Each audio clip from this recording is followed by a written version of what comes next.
So they're color coded on the ends.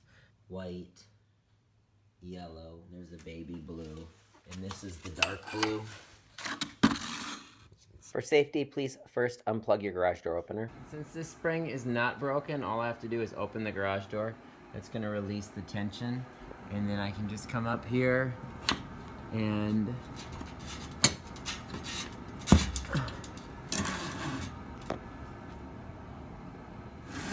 remove my spring, and then I can lower my garage door. So again, it's gonna be very similar on this side.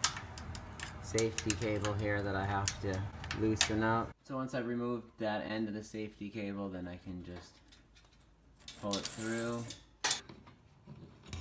So after removing the pulley, I'm gonna set the spring inside the pulley, and I'm gonna next thread my safety cable. And remember to thread it through the pulley as well. I'm gonna hang my safety cable, open the garage door, pull that up, and attach it. Spring in place. I'm gonna check to make sure that my pulleys are set. Is tighten up our safety cable. And so this just broke today, and I ran up to Home Depot and bought this, and I believe it was $24. I'm gonna remove those boards that I put in. Set the garage door to the lock position.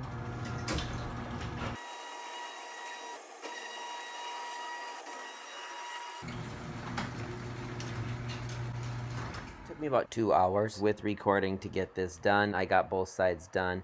If you're unsure what to do, you can always look over at the side that's not broken. If you're totally unsure, just close up the garage door, call a technician. But it is something that's fairly simple. I think most people should be able to get this without any issues. Hopefully this helps. Thanks for watching. Please like.